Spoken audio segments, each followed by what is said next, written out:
ating mahal na pastor para po sa word the Lord. Amen. Thank you so much, Brother Sagani. Good morning, everyone. Let me greet you. Happy Lord's Day. Lord's Day is a special day. Amen. Malachi chapter 1, beginning from verse 1 down to verse 17, we'll have a responsive reading. Thank God for our visitors on-site and online. Salamat po sa buhay ni Brother Jed. Kahit wala po siya, nakapagdala po siya ng bisita. And also for the life of Brother Joey. Kasama po natin sa online yung kanya pong family from the Philippines. And I hope that this message will be a blessing to all of us.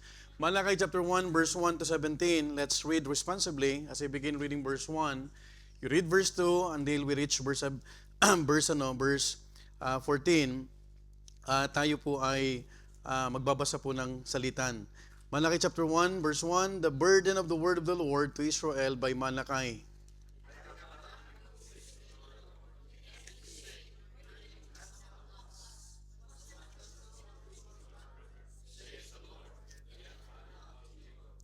And I hated Esau, and laid his mountains and his heritage waste for the dragons of the wilderness.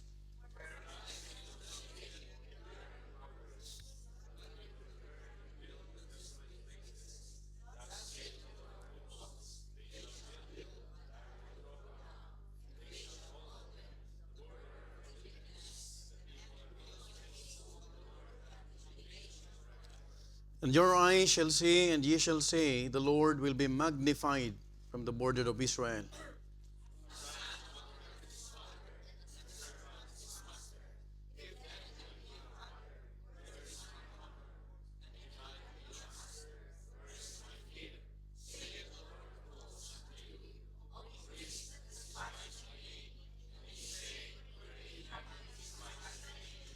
Ye offer polluted bread upon mine altar, and ye say, wherein have we polluted thee? In that ye say, the table of the Lord is contemptible.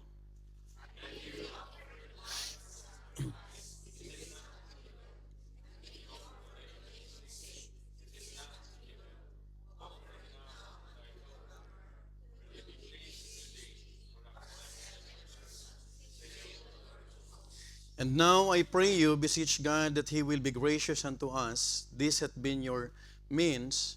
Will He regard your persons? Saith the Lord of hosts.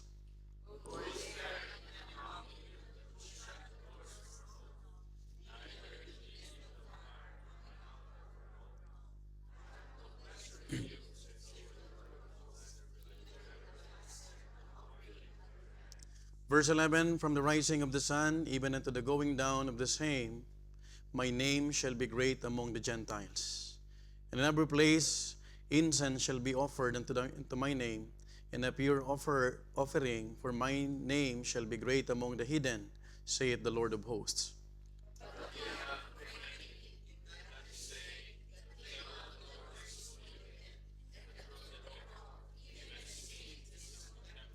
Ye said also, behold, what a weariness is it, and ye have snuffed at it, saith the Lord of hosts, and ye brought that which was torn, and the lame, and the sick. Thus ye brought an offering. Should I accept this of your hand? Saith the Lord. But cursed be the deceiver, which hath in his flack a male, and voweth, and sacrificeth unto the Lord, a corrupting. For I am great king, saith the Lord of hosts, and my name is dreadful among the heathen. Let's go to the Lord in prayer. Heavenly Father, in Jesus Christ's name, thank you, Lord, for allowing us that today you have given us once again this great and wonderful privilege, Lord, to worship you in spirit and truth. Lord's Day is a special day. Thank you, Father, that even, Lord, this time we could be able, Lord, to entrust ourselves before thee, especially, Lord, for the sins that we have committed, Lord, that could hinder our service. Please cleanse us, give us a sanctified heart and a prepared heart, Lord, so that we could enjoy and we could still be a blessing, Lord, to every one of us, especially, Lord, as we continue, Lord, to entrust even the visitors that we have, both online and on-site. Lord, be the one to speak in their hearts also, Father, as we continue, Lord, to entrust even Lord, the technical aspect of our live streaming, so that the brethren who are sick, we remember them, Lord, O Father, May you continue to heal them, O Father, so that in the coming days and the coming services, Lord, they will be able, Lord, to join us. Thank you, Father. May you continue, Lord, to guide also Preacher Joshua as he preached in Rome. And also, Lord, we continue to entrust everything to you, Lord. We trust you, Lord, that you will continue to speak in our hearts. We claim all these things in the mighty name of our Lord Jesus Christ. Amen and amen. Please be seated. To start my message, let me say this statement. Not all worship are the same. Hindi lahat po ng nananambahan sa araw ng linggo ay magkakaparehas. Are you following? Maaring ang lahat ay may dalang Bible, ang lahat ay nagsasabing patungkol kay Kristo, but let me repeat this powerful statement, not all worship are the same. Now, Malachi was the last prophetic voice before 400 years of silence. Imagine, after Malachi, malaking gap bago nagkaroon ng Matthew. Now, it was the last book in the Old Testament, as we all know, because we have only 66 books, 39 in the Old Testament, and then 27 in the New Testament. In the background, God's people had returned from captivity. This is the context of Malachi chapter 1. Galing sila sa captivity, sila po ay nakabalik na. The temple, listen to this, had been rebuilt and the routines of worship restored. So nung sila po ay nakabalik, hindi lang po sila nakabalik sa lugar, kundi naumpisahan muli at nagpatuloy po yung pananambahan sa templo. Now, outwardly, things look stable again. Why? Because everything was back to normal. The people were still bringing sacrifices. Lahat po ay nagbibigay. And the priest, take note, the priest, the religious leader, were still serving at the altar. And the worship had not stopped. Hindi po natigil yung pananambahan. Purihin po ang Panginoon. Dahil sa kabila po ng mga hamon sa buhay, yung ating worship sa Diyos ay hindi natitigil. But God confronted them about something. And that is, it was a burden that He sent His people to His people through or by the prophet named Malachi. Something had quietly died in the hearts of the people. Ang context po nito, na malinaw ito po ay para sa mga Israelites. If you remember, the burden of the word of the Lord to Israel by Malachi. You know, when we say a burden, ito po ay mabigat na pasanin. Are you following? When we say a burden, hindi ito yung parang out of concern lang. Hello? If you'd notice from verse 1, it was emphasized that these things that the Lord God would like to convey to the people of Israel, it's not just a simple thing. If you would notice, sabi rito, the burden of the word of the Lord to Israel by Malachi. You know what? If you will just convey simple messages, you can tell it to the people na parang casual lang. Tama po ba? But if you will understand, merong ginamit ang Biblia nung nasulat ito at ang sabi ng Bible, the burden of the word of the Lord. Now, have you noticed kahit pala ang Panginoon ay may burden? And when we speak about burden, this is not a small issue. Are you following? Now, remember, it was a burden that He sent to His people by Malachi, and that is something had quietly died in the hearts of the people, and that is what? The fear of God. You know what? Napakahalaga ng takot sa Panginoon. The reverential fear. Ibig sabihin, meron tayong paggalang. Meron tayong damdamin sa Panginoon na hindi natin ginagawang isang bagay na parang casual lang. Are you listening? Now, they were no longer openly rebellious like Israel in the wilderness. Take note. They were no longer bowing before Baal or Baal like in Elijah's day. Because nakita natin yung mga Israelita ay napasok sa mga false worshipers. Are you following? And you remember, because of intermarriage, yung mga Diyos-Diyosan ng kanilang mga naging asawa ay naging Diyos-Diyosan na rin nila. But this time, iba. They go back to the worship, and that is worship to Jehovah. Now, they lost their reverent and worshipful hearts before God. Imagine, they just attended. They just offered. And they just continued the routine. The take note about this, their worship was empty. Because their hearts are empty. The very cause why some people are worshiping with emptiness because their heart is also empty. Dahil ang tinitignan ng Panginoon sa atin pag sinabing worship, hindi lang yung damit. Hindi lang yung ating tinatawag na paghawak sa Bible. Kundi tinitignan ng Panginoon yung puso natin. Are you following? That is why today, let us discover the heart of the worshipers back in Malakai's time. And see, tignan natin, ano yung burden? The burden of God as the recipient of such worship. Because we are worshiping the powerful God. That is why in my first statement, in my introduction, hindi lahat ng worship is the same. Amen po ba? At ginamit ng Panginoon, He allowed Prophet Malachi to write this, and he speak about the burden. And that burden, rooted, hindi galing kay Malachi. It was a burden coming from Jehovah. Hindi na natin pinag-uusapan dito yung Diyos-Diyosan. They are worshiping the true God, the living God, the powerful God, and that is Jehovah, the God of the Bible. And that is the God that we are worshiping today. Aren't you glad we're worshiping God in spirit and truth?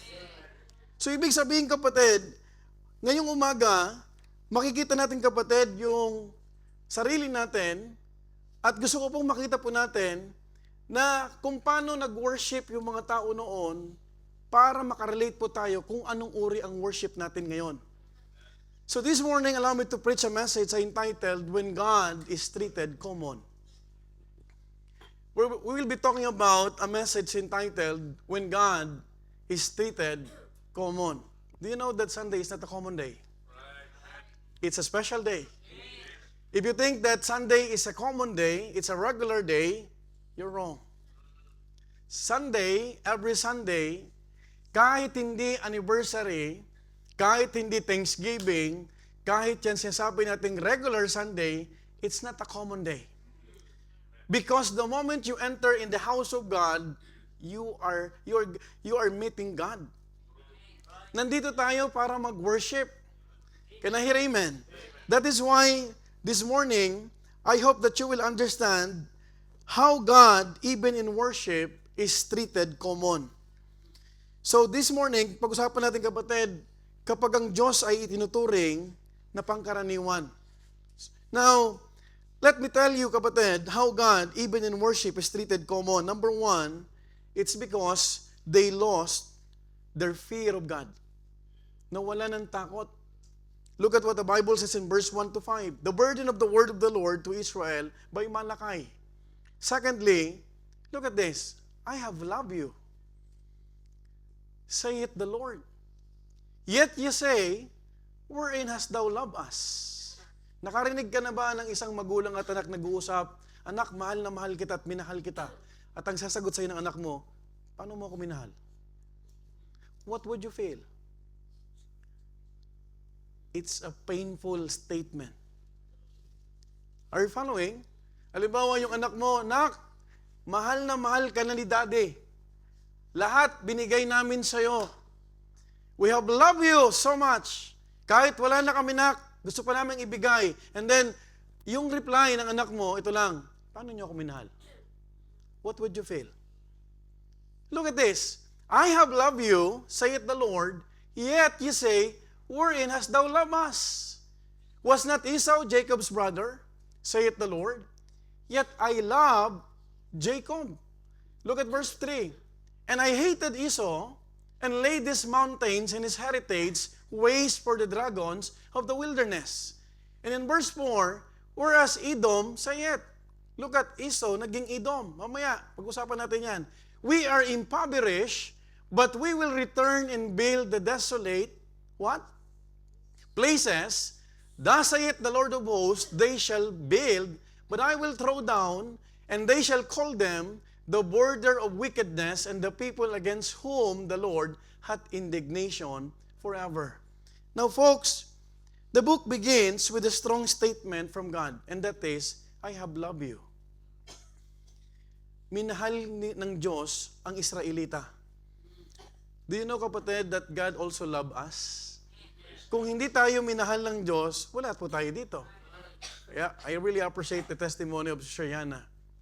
She was so appreciative when telling us, sharing to us, kung wala ang Panginoon, baka wala na kami dito. Baka kung ano-ano ng mga pinagagawa natin. Are you with me? Do you realize, kapatid, kung wala tayo dito, asan kaya tayo ngayon? Siguro yung iba masakit pang ulo sa hangover. Siguro yung iba tulog pa. Siguro yung iba nasa dagat na. Nasa Valencia na. Hello?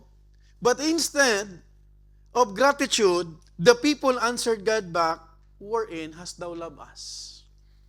Imagine, being told by God, I love you, and responding back, paanong mahal? Paano niyo ako minahal? Doubting, or even mocking the covenantal love of God towards them. Now, listen mga kapatid, we have to remember that these were not coming from the mouth of pagans or atheists. You can fully understand kung itong sagot na to sa mga taong walang relasyon. Do you know that an atheist, you can simply understand kung sasabihin to, walang Diyos. Hindi siya nagmahal sa akin. Tama po ba? Pero ang hirap unawain na ang sagot ng mga Israelita, by the way, Israel were the chosen people of God. Hello? So makikita mo, tayo ang magulang, masakit na mapakinggan sa anak natin. Halimbawa, si Samantha sa si Sir Marites. Example lang. Sasabihin ni Sir Marites, Samantha, I have loved you so much. And then this, her daughter sasabihin niya, are you sure you love me? Ano mo ako minahal? Masakit yan. Tama mo ba? Masakit yan. Now, remember, they are from the mouth of God's people back in Malachi's time. And God points them back to Jacob and Esau. Alam mo kapatid, yung reply ng Panginoon, nagribat ang Panginoon dito through Prophet Malachi. Binalikan niya, sino? Si Jacob and Esau. Who is Jacob? Alam natin kapatid, he was the patriarch of the 12 tribes of Israel. Jacob became what? The Israel. And Esau became what? The Edom. Edomites. Now, sabi ng Panginoon, was not Esau Jacob's brother? Anong connection ito? Saith the Lord, yet, look at this, yet I love Jacob.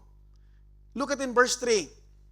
And I hated Esau and laid his mountains and his heritage waste for the dragons of the wilderness. Now, if you are going to understand this is not about God emotionally hating one person, while emotionally loving another. You know what? Dito mali ang mga Calvinista. Hello? Maling-mali ang interpretation because they are trying to interpret na yung Diyos may piniling mahalin at yung Diyos may piling hindi mahalin. Tama po ba? But listen to this kapatid. God was reminding Israel of His covenant mercy toward them as a nation. Because Jacob represents the Israel. Do not forget kapatid na si Jacob, siya yung patriarch. Sa kanya galing ang 12 tribes. So Jacob became Israel and Esau became Edom. Now, that is why if you met a Calvinist, merong mga mentality na 5 tulips na yan, lahat yan, nagsasabing may pinili ang Diyos, and they're using Romans chapter 9, you try to remind him, this is not a single person. Mag-enroll ka sa aming Bible College kasi nandun si Sir Laika. Are you following? Now, you have to remember, both came from the same family line, yet God chose Israel, preserved them, restored them, and continued His covenant through them. My dear beloved brethren, their question still was, wherein thou hast loved us. Grabe. Kung isipin, hindi ko kaya, bakit ka nagsasabing ganito? Na hindi ka minahal ng magulang mo. Are you listening? They are still insisting, wherein thou hast loved us. Now, from here, we will see the hearts of the people were far away from God. Sobrang layo. You know what? Sila ay nananambahan. They are worshiping God. They offering offerings, kapatid. But the problem with this, kapatid, their hearts were far away from God. Now take note, kapatid. Listen to this. You have to listen, kapatid, because we have to understand God is burdened when you treat Him as a common. Yung pag pumupunta ka ng church na parang wala na lang. Wala nang dating. Hindi ka na excited. Hindi ka na, kapatid. You are no longer, kapatid, thinking, how can I really worship God? Folks, my dear beloved brethren, remember this, pag ang tao malayo ang loob sa Diyos, ang nasa isip niya ay hindi siya minahal ng Diyos.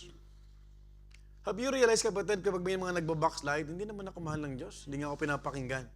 That's the exact statement that you can hear from those people whose heart was far away from God's heart. You know what? I'd like to remind you all, I'd like to encourage you, God loves us. It's not true to think that God didn't love us. It's the small voice of Satan. Well, maybe you are suffering, you are experiencing turmoil, problems, challenges, and it seems, kapatid, it became a pile of problems, kapatid, but let me remind you, God loves us. And I hope hindi marinig sa atin, sana kung minahal ng Diyos. After all, I am experiencing this. Because kapag yan ang nasa isipan natin, kapatid, you cannot worship well.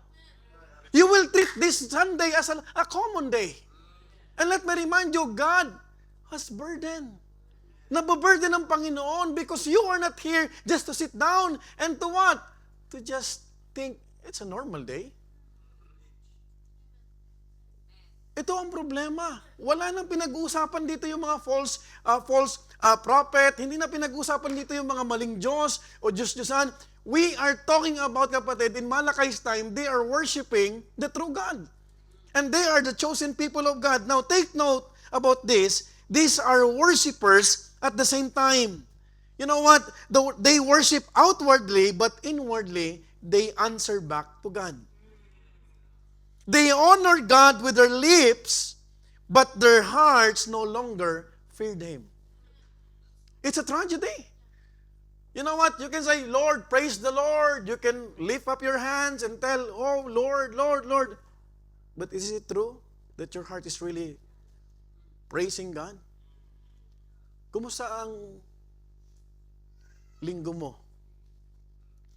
How is your Sunday today? Is it a casual Sunday? I hope you will not treat God as a common. We are not meeting a commoner. We are all meeting the King of Kings. You know what? If you will meet a commoner, you will not exert an effort. Oh, wala yan. Okay, let's talk about. Usap tayo. Pero pag medyo may katungkulan ang tao naghahanda. If you think about you will meet the King of Kings, you will not come to the church casually. Regardless of your problems. Hello? Can I hear amen? Folks, my dear beloved brethren, they honored God with their lips, but their hearts no longer feared Him. Now, what we could learn from this, the first sign that God is being treated common is this. People begin losing their fear and reverence for Him. That's the beginning. When a Christian mga kapatid, treats God as a common, it's because what? People begin losing their fear and reverence for Him. You know what? Pag nawala ang galang natin sa Panginoon, the reverential fear, you will treat God as a common person. Are you following? One of the most dangerous things that can happen to a Christian is silent spiritual coldness. You know what? Spiritual silent coldness is very dangerous. Because some are still attending. Some are coming. But in their hearts, they're experiencing spiritual coldness. And do you know, kapatid, it will radiate. Hello? And do you know, kapatid, it will give impact. You know what? When God's people lose their fear of Him, they stop seeing His love rightly. Looking back, yung statement nila, wherein hast thou loved us? Imagine after all. Imagine how many miracles, how many provisions. And maybe kapatid, you are a 5 years old Christian, 7 years old, 8 years old, parang wala nangyayari sa'yo, and then you try to question and pondering this, wala namang pagmamahal sa akin ng Panginoon. Masakit sa Diyos yan. That is why, kapatid, kung ang buntong hininga mo lagi, if you are always whispering about complaints and murmurs, you try to check your heart today. Because the next thing that you will think, God never loves me. God will never fail us. It's not the will of God to fail you, to fail us. We fail because of our wrong decisions in life. Hello? Are you following? Hindi ka, kapatid, pwedeng ipahamak ng Panginoon. In fact, instead of being humbled by His mercy, they begin to question it. Instead of remembering what God has done, they focus on what they think God has withheld. Imagine, kapatid, you will think about, hindi ako pinapakinggan ng Panginoon. Walang favor ang Panginoon sa akin. Hindi ko maramdaman ang Kanyang presensya. Hindi ko maramdaman yung pagmamahal niya. You know what? In Deuteronomy chapter 6 verse 12, the Bible tells us, then beware lest thou forget the Lord. Let's be aware about this, which brought thee for out of the land of Egypt from the house of bondage. You know what? That is how a worshiper can become cold while still appearing religious. You can come na isang parang religyoso. But deep inside, kapatid, do you still feel and experience the presence of God? And that's what matters, kapatid. When you come to the church, kapatid, you need to understand, don't think that this is a common day. Sunday is the Lord's day. It's not my day. It's not your day, by the way. It's the Lord's day. So the Lord's day is so special. Hindi kapatid tayo nagiging excited kapag may conference. Don't come to the church. Oh, I am so excited about the conference. How about regular Sunday? Right. Because the events, the big events, kapatid, will come through, and then makikita mo next day it will be another Sunday. That is why we need to check our thinking. You know what? Though our mouth may still speak the right words, the heart is already answering God back. Brethren, have you realized this? We sing sometimes for amazing grace, but in our hearts, we think He was not gracious to us. Sometimes we are singing aloud, wonderful grace of Jesus. But let me ask you, is God really gracious to you? Because if God is gracious, why is it that you are complaining? Why is it that you come to the church as if it's a common or regular day? You know what? Sunday will be always a special day for every believer. We say God will provide, yet we don't believe that His provision will arrive. Sometimes we are questioning God. Sometimes, sinasabi natin, God will provide, pero totoo nag-aalala ka. Totoo hindi. It becomes a cliche. God will provide, pero when you are in the preaching, be focused. Don't think about provisions. Because we are worshiping the provider. He knows everything. He knows our needs. He knows our limitations. Can I hear amen? Ang taong may maling puso patungkol sa Panginoon ay magkakaroon din ng maling pananaw patungkol sa Diyos. If you come to the church as if you are meeting a common person, you will not come to the church excited. Believe me. But if you will come to the church, your mindset is this: I'm gonna meet the King of Kings and the Lord of Lords, regardless of your struggles, regardless of your a lack of sleep, you will still come to the church with an excited heart. And not only excited heart, with an expectant heart. You know what? When a person is expecting that God will bless her or bless him spiritually, he will have a different facial reaction. Iba, kapatid, ang isang mananampalatayang excited. Amen po ba? You know what? Isang burden sa Panginoon na makita ng ang kanyang anak na ang katawan niya ay nasa pagsamba. Pero ang puso wala ng paggalang sa sinasamba. Let me repeat. Malaking kabigatan pasalin sa Diyos. May repeat.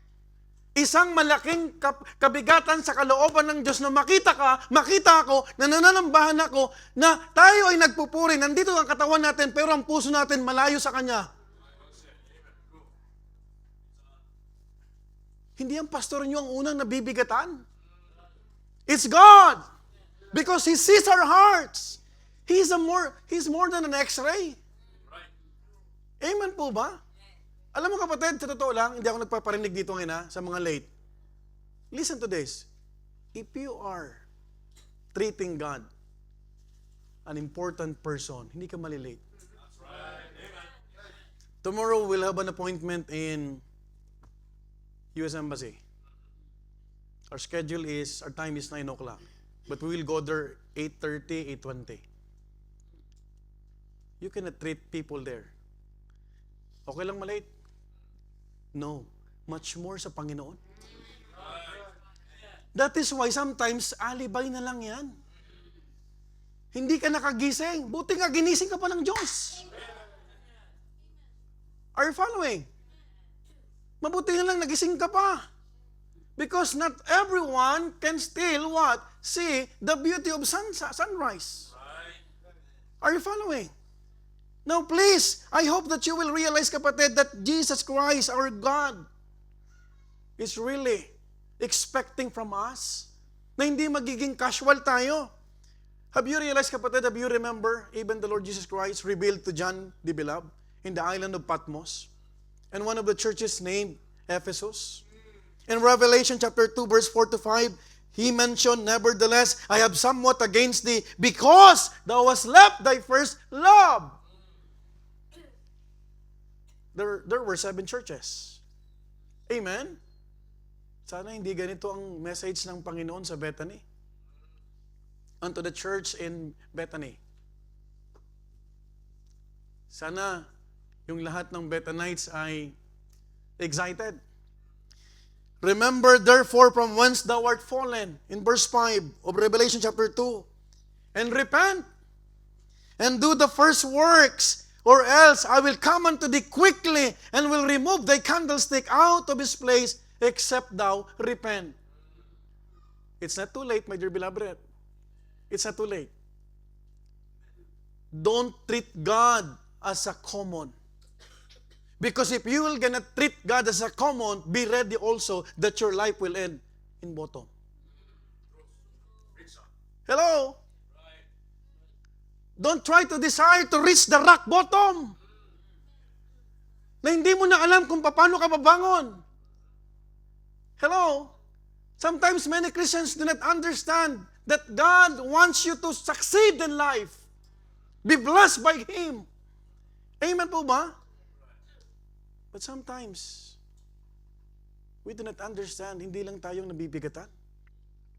Even God has a burden. And that burden is only our hearts.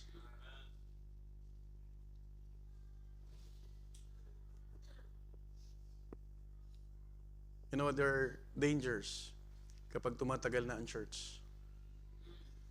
Kapag ang lahat ay parang mechanical. Wala na bang dating? Amen? Okay na yan? Wala, nagawa na natin last year. Pang-siyam na taon na to. Hello? Wala, magpipreach si pastor, magtuturo si pastor, magtuturo si preacher Hermie Mamay Sunday School about preparation. Normal na lang yun, casual na lang. Don't treat God as a common. Because if your heart is treating God as a common, you're heading to the bottom. It's very dangerous. Number one, how God even worship is treated common. Number one, they lost their fear of God. Are you with me? Amen. Praise God, we have visitors. Amen. Secondly, let's talk about they lowered their worship of God. They lowered their worship of God.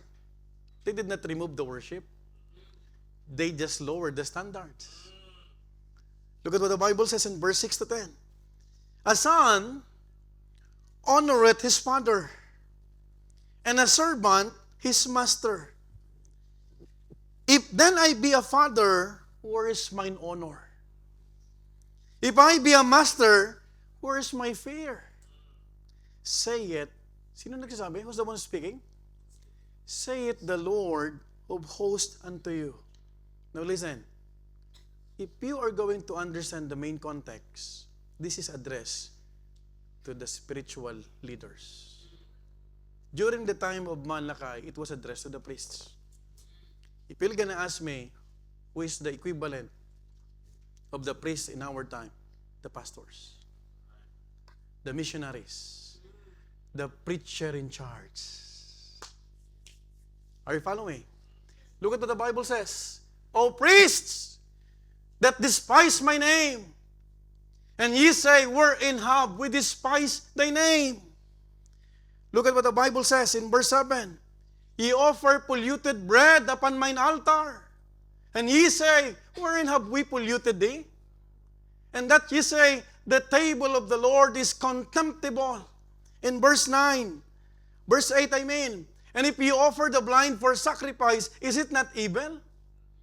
And if you offer the lame and sick, is it not evil?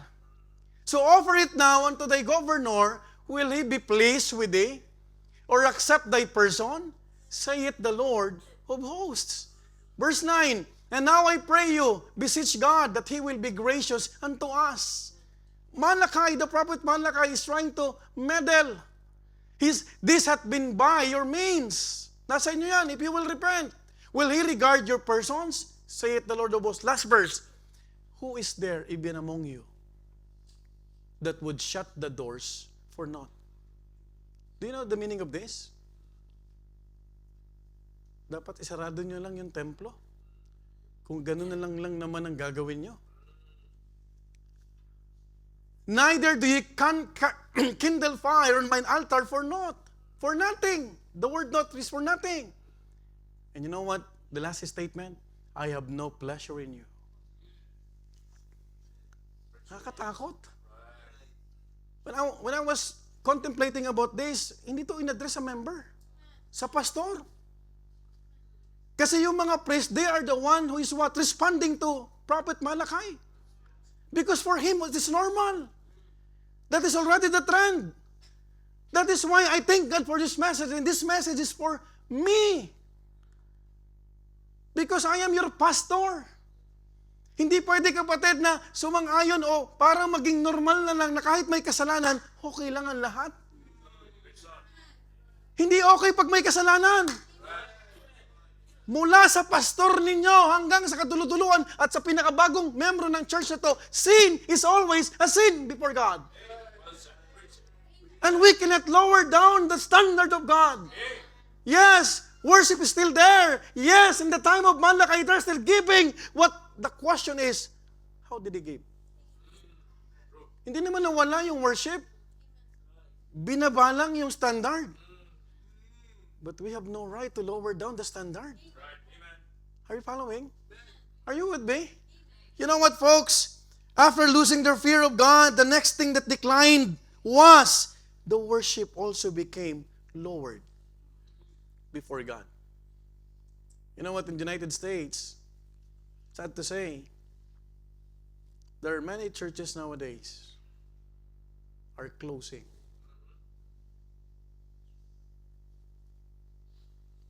I've been talking to the pastors and other American missionaries. Imagine the First Hammond Baptist Church, they are averaging 30,000 every Sunday, 20 years ago. And then their attendance declined. It became only 20,000. Hello? And some churches in the United States, the church building, it was renovated to a restaurant.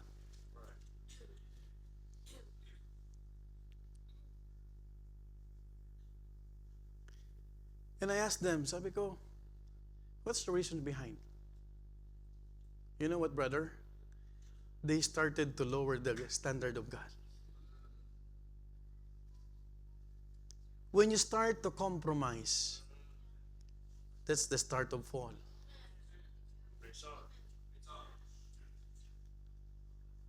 When you start to compromise within your family, you will experience fall. When you compromise to your working place, you will reach the rock bottom. Hello? You know what is my desire? While the Lord tarry His coming, we can serve God with all our hearts. Amen? Na hindi normal at common na lang ang pagpunta sa church. Alam mo ba, marami ang attendance kapag anniversary sa karamihang churches. Majority. Because they are only after about celebration, but no longer worship.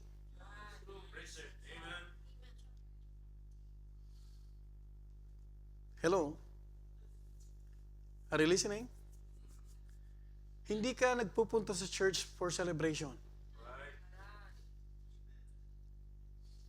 Because there's no difference between celebration and socialization. Hindi naman tayo nagkakaroon ng casualan dito. We are here for a purpose. Amen? And after losing, kapatid, their fear, God asked them, if I be a father, where's mine honor? And He was directly speaking to the priests.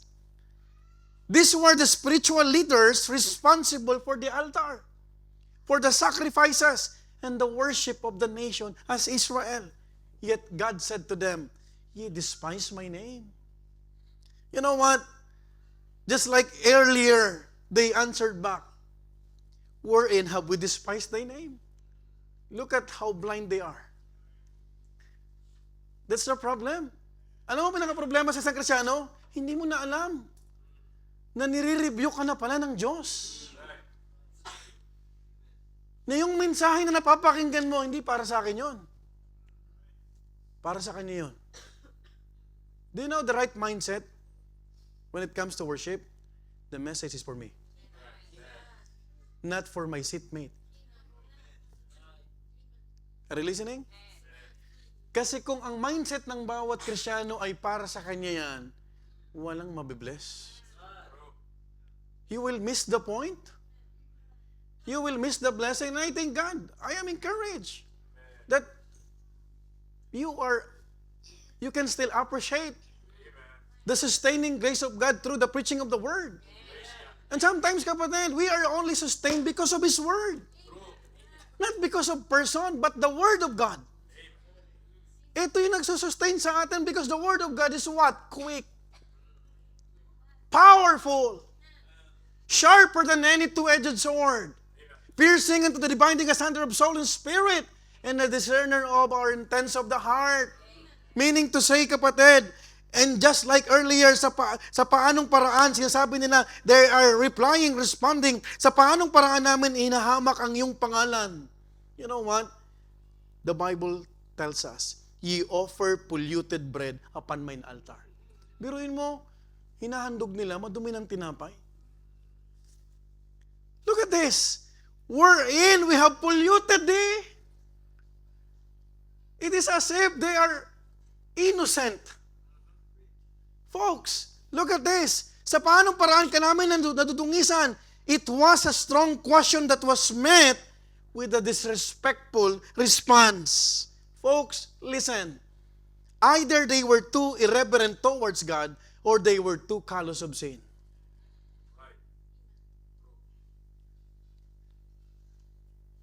Mamimili lang tayo dito. Ano kaya ang dahilan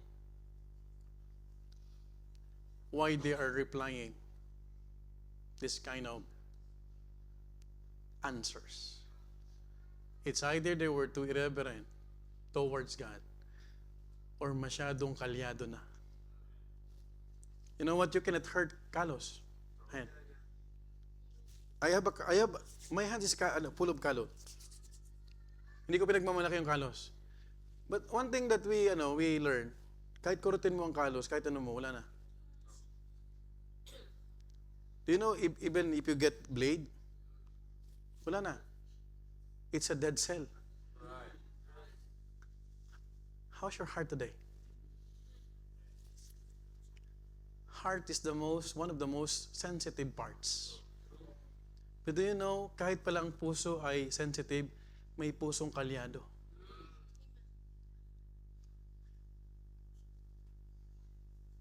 Meron pang kantang pusong bato. But God wants us to have what? Tender heart. Amen? Amen po ba? Take note that the priests or spiritual leaders were the ones who were answering back and not showing reverence. Then God responded with, the table of the Lord is contemptible. Do you know the meaning of the word contemptible? It means treated as worthless. Look down. Dishonorable. And the word contemptible means cheap in value. Walang halaga. You know what? In Tagalog, mababa ang tingin nila. Mababa ang tingin ng Panginoon sa ginagawa nila. Walang halaga, hindi iginagalang. You know what? God was telling them that it would have been better for them to just close the temple. Let me read verse 10. Ang sabi ng Bible, who is there even among you that would shut the doors for naught? Neither do you kindle fire on mine altar for naught. I have no pleasure in you. So you will agree with me that not all worship is the same. Wala man lang ba sa inyo ang handang magsara ng mga pintuan ng templo? Sapagkat hindi rin ninyo sinisindihan ang apoy sa aking dambana na walang kapalit. I hope you will not come to the church because you want, in return, God will bless you. In essence, God was saying that it would be better to shut the temple doors than continue this dishonoring worship. Alam mo ba kapag ang tao pumunta rito at gusto lang niyang may kapalit, hindi tumatagal. Kahit pabalik-balik yan dito, mamaya wala na naman yan. Are you following? Because you are here, I am here for God. That's the only purpose. Now, question, why would God say something this strong? Bakit kaya ganun ka firm ang Panginoon? You know what? It is because worship is polluted. Treated as common and reverence toward Him, it was lowered. You know what? In book of Malachi chapter 1, the polluted offerings were blind animals. Have you read that? Binasa natin. Not only blind animals, lame animals, pipilay-pilay. Meron pang nag-offer, may sakit na hayop. Hindi mo ba alam pag nag-offer ka na may sakit, pag kinain yan, kapatid, magkakasakit pa yung tao? That is why polluted. Hello? Torn or damaged animals. These were the kind of sacrifices what should never have been offered to God under the law. You know what? It is established in Mosaic law na yung offering may standard. Hindi yung kung ano lang ang bunutin mo. Right? Tama po ba? Now, ito yung ginagawa. The worship was not removed. They are continuing. But the problem, kapatid, the way they worship God, that is why, makikita natin, kapatid, they were keeping the best for themselves and giving only what's left to God. That's the problem of many Christians. Hello? Securing things for himself, but not seeking God first in her life. Yan ang problema. That is why, God asked them, if you will give what you offer to me, to the governor, will he be pleased with it? Di ba tinanong ng Panginoon? So that they would truly understand what kind of worship. By the way, giving is part of worship. Giving is a form of worship. You cannot take giving and then you will shortcut. Walang worship sa loob ng Bible na walang giving. Kumusta ka sa pag-worship mo? How is your worship? Do you know that God candidly spoke to the Israelites, I have no pleasure in what you are doing. Do you know when you give lame animals, sick animals, it becomes contemptible. Are you following? Are you with me? I hope we will be reminded when it comes to worship, gawin mo nang matuwa ang Panginoon. Kasi kahit daw gobernador, even the governor will not be happy. Amen? Amen po ba? That's what the Bible says. This revealed how low their view of God had already become. And God told them, I will not accept offering at your hand. Do you know that when you give offerings, polluted offerings, the finance department will accept it. But the problem with this is this. God will not accept it.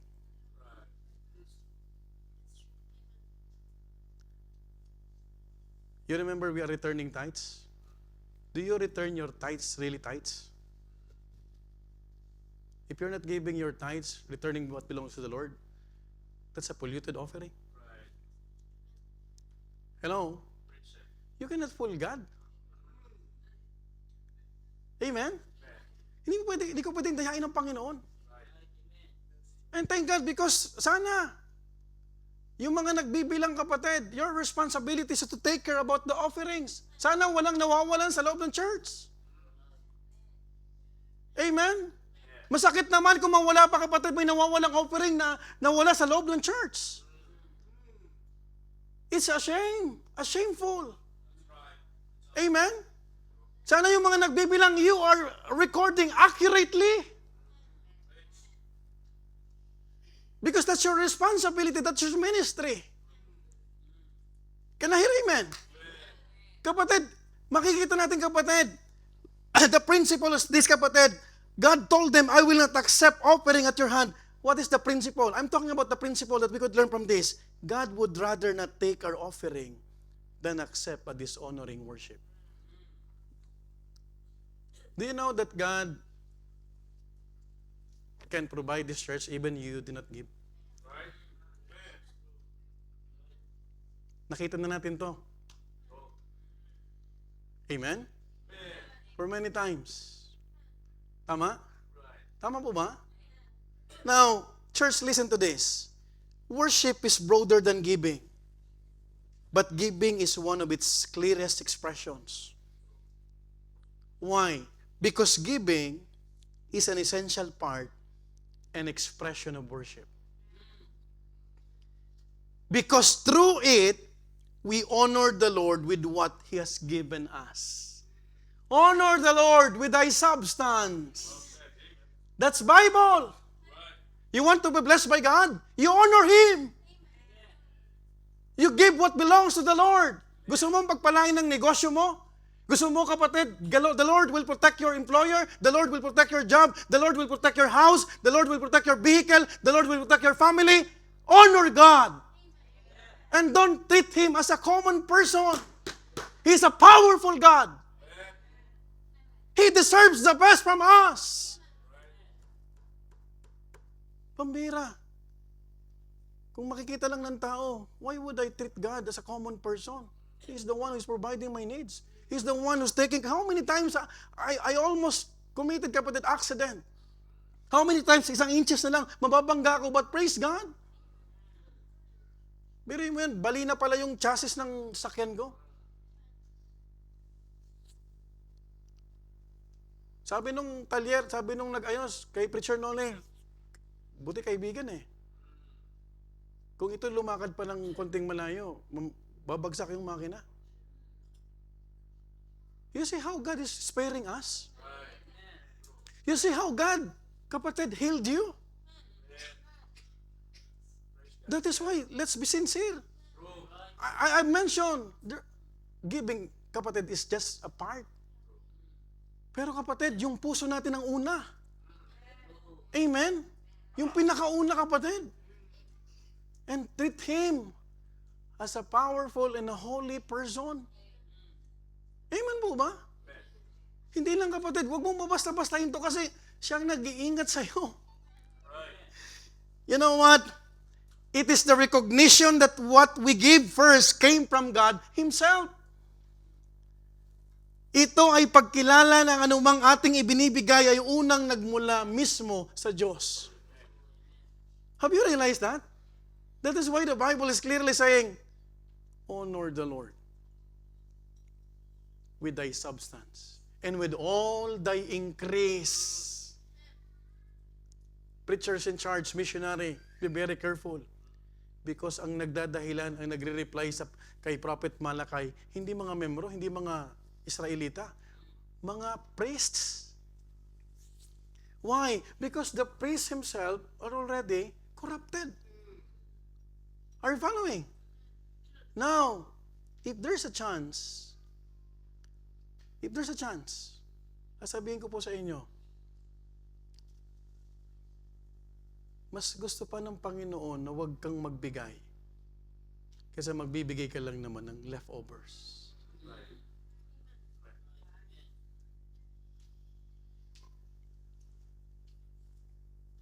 And that statement was originally came from the Lord.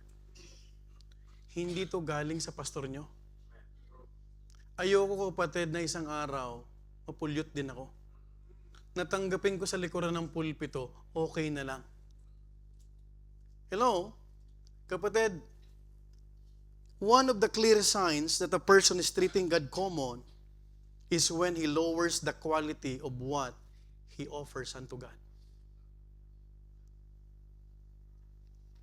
The irony in Malachi time was not that worship stopped, but that worship was discounted at a bargain. Why? Hindi yung matatabang tupa. Yung mga pilay, bulag, at ang masakit pa, yung may sakit.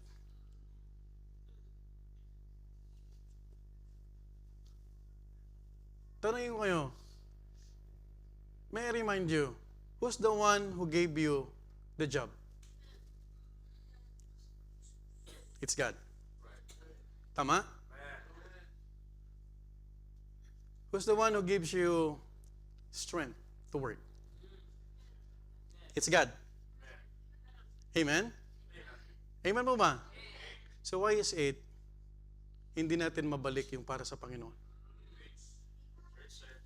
Why? Pero sa kainan, sa restaurant, nagpipicture pa tayo. And then you are telling me, I want to worship God. The Lord impressed upon my heart that I should not be like those priests na ang pananambahan common na lang. And by the way, I'm not preaching this for you to give. The Lord knows my heart. Ayoko lang i-treat ang Sunday na pagkatapos ng event, wala na. Hindi ka na excited. Because we're not here for celebration. We're always here for recognition. To recognize God as our author of our faith, as the provider, and as the source. Kasi kung wala ang Panginoon, wala si Brother Jed ngayon.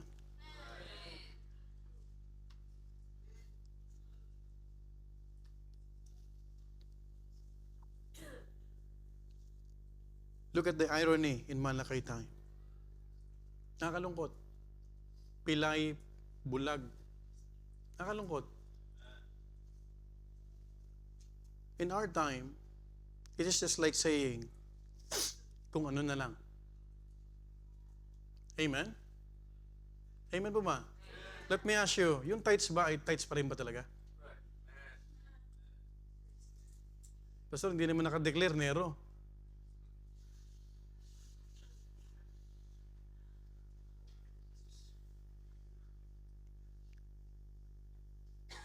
Pangalawa, basta may hulog na lang.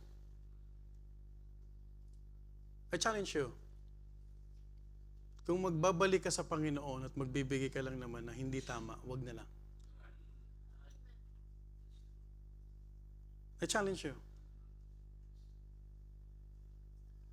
And I really meant it. Kasi mahahaluan lang yung banal ng marumi. Dahil maraming Kristyano pa rin at mananampalataya pa rin naniniwala sa standard ng Diyos. Really mean it. Nagbabalik ka ng tithes, hindi naman tithes, huwag ka nalang magbigay. Because it becomes polluted. And I don't want to normalize it. Are you listening? Are you with me? Because matagal lang tinuturo to. You have job, your salary, right? You need to return what belongs to the Lord. And we are very vocal about this because that's the teaching of God. Amen? O, iba nga ang challenge ko sa inyo ngayon eh. Hindi para magbigay. Huwag ka na lang magbigay kung hindi naman tama. Right? Tama mo ma? Kaya nga, will a man rob God? Yeah, you rob God. Pero mo, ang kulit ng mga tao noon, yung mga pare, saan namin kayo ninanakawan? In tithes, in offerings. But kapatid, do you know the desire of your pastor? Bawat pamilya, bawat tito, pagpalain ng Diyos. But it won't happen. If until now, wala tayong maayos na pananambahan.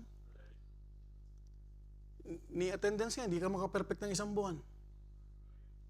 Right? Ay, pagbibigay pa, malayo sa katotohanan. Right? Tama mo ba?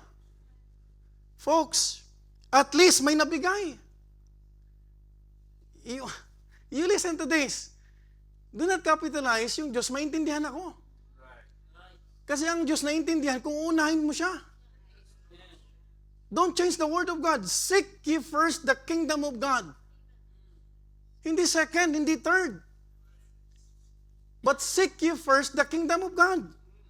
And who did God hold accountable for dishonoring worship? The spiritual leaders, the pastors, the preacher in charge, the missionaries. That's why sinasabihan ko ito lagi yung mga preacher in charge natin. Do not compromise. In order for the people na magustuhan kayo, you will lower the standard. That's not the right thing to do. Because the one who built the church, it's not you. It's not me. It's the Lord Jesus Christ. He is the builder. No wonder why. There's still Christians, kapatid. They are trying to reason out. But do you know, kahit anong reason out natin, God has the same answer. Amen? Amen po ba? Because instead of guarding the holiness of worship, they allowed the people to treat the things of God as common. You know what? This passage should solemnly remind us of our worship towards God. Number one, do we still give Him our best? Number two, do we still give Him what is right? Thirdly, do we still give Him what is first? Sino sa inyo pakawak ng payslip? Ang una mong tinatabi yung tithes. I hope every one of us. That's the right thing to do. Amen? And you are not yet giving. Alam natin yun, paulit-ulit na. Sirang plaka na tayo dyan. You are just returning what belongs to God. Pero mo wala kang tithes pero may pagkain ka. Right? Tama mo ba? Pangatlo, pangapat do we still honor Him in worship? And lastly, do we still have integrity in what we offer?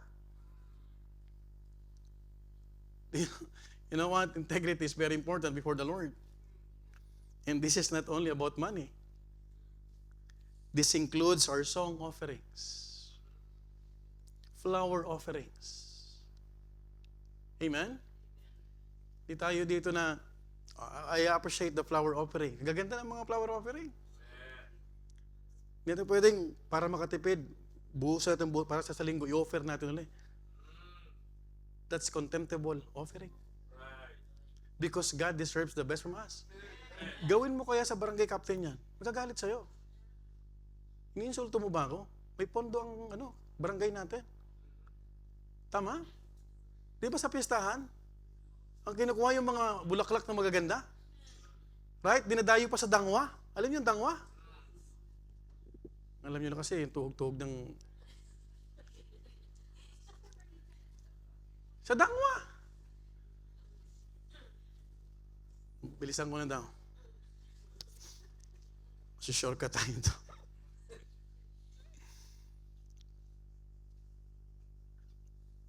Not only flower offerings in service, and in our talents,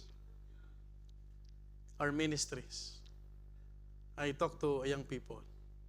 Don't take lightly the ministry that God entrusted to you. Because it is a burden from the Lord that when you have a job, you abandon the ministry. Hindi ganun ang ministry.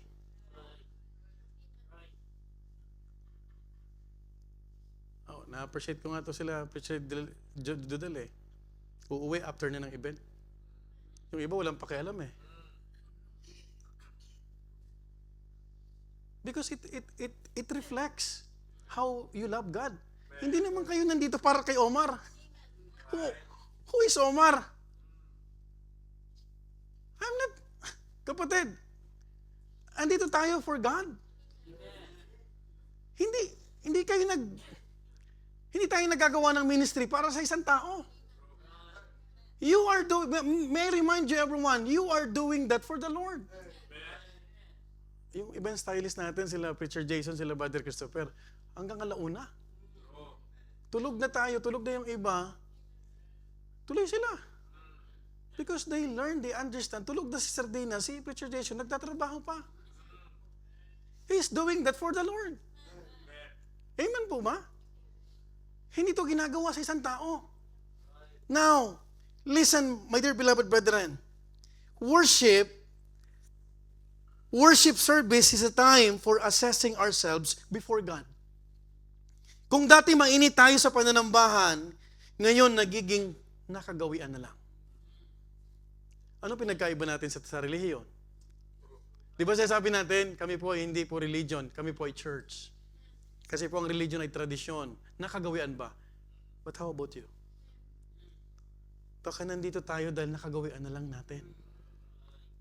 Wala tayong mapuntahan. Hello? We're a church, we're not a religion. Bethany Baptist Church is a church, not a religion. Can I hear amen? Dati may paggalang tayo sa pananambahan, ngayon nakikipag-usap na tayo sa katabi. Nagtetelepono, kumakain habang nananambahan at paikot-ikot sa likod. At ang pinakamasakit sa lahat, tulog. Biglang nagising ah.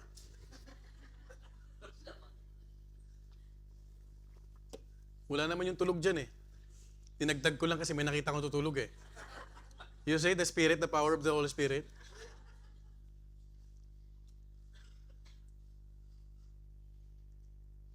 Ito ang problema. Kapag sinama mo ang personal na problema mo sa pananambahan. Ba't mo idadama yung sisimangutan mo yung katabi mo na ang gusto niya manambahan? May problema ka pala sa among masungit, di siya sungitan mo.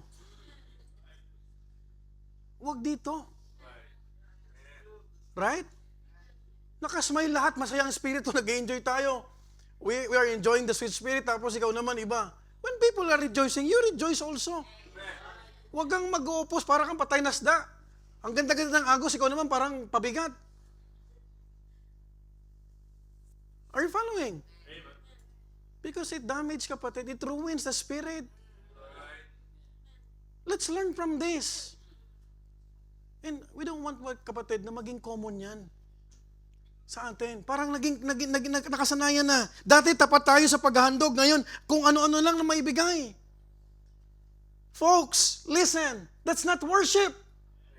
That is not worship. That is alms giving. Alam mo ang alms giving? Ayan, kung anong madukot.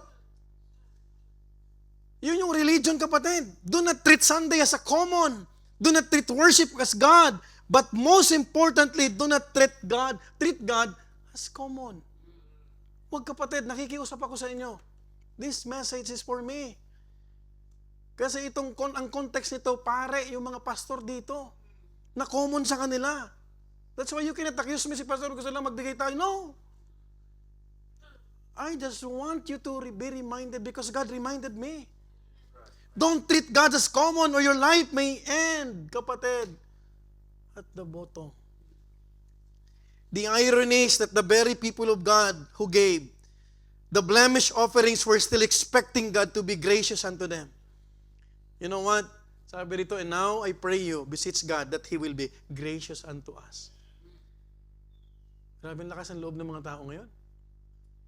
Hindi ka nagtatapat tapos sabihin mo, God, I prayed eh.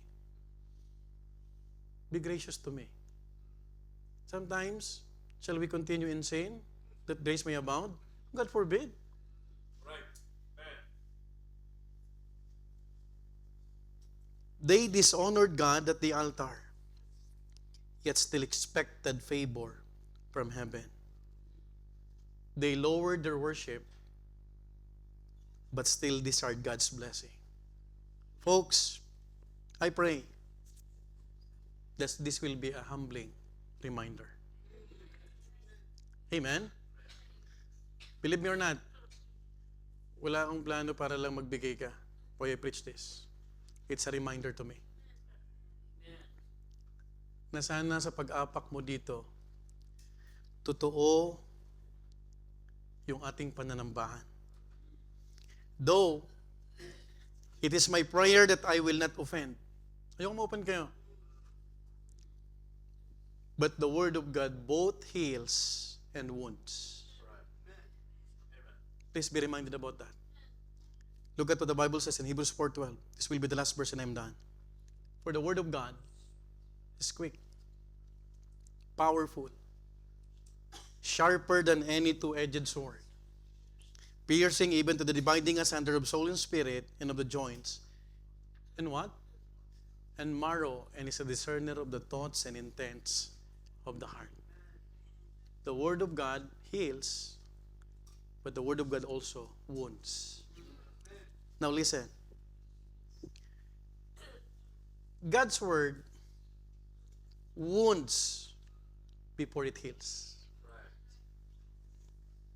Walang gagaling kung hindi ka muna nasugatan. Amen? Ba't ka magsisik ng kagalingan kung okay ka? Right? Tama? A blemish offering is ultimately a reflection of a blemished view of God. May I repeat. A blemish offering is ultimately a reflection of a blemished view of God. Tanungin kita, paano mo tinitignan ang Panginoon? Amen? If the message reason with us, let us give back the sanctity, integrity, and reverence in worshiping the one and true and living God. That's why when God wounded me through His Word, I just realized this. Yung mga bagay na untouchable dapat, huwag natin gagalawin. We're praying for the building there. Ano man mga nadanas natin dito, ang pagkuha nito, hindi nila maulit doon. Because we learn. Are you with me? Ganon ang buhay Kristiyano. Magkakamali ka, pero hindi ka mananatili sa pagkakamali. Nandito tayo para matuto. That is why, let's go back to the standard of one person, the God of the Bible, not our standards. I hope and pray that we learn something this morning. Let's all stand up and we'll pray. Father God in heaven, thank you, Lord.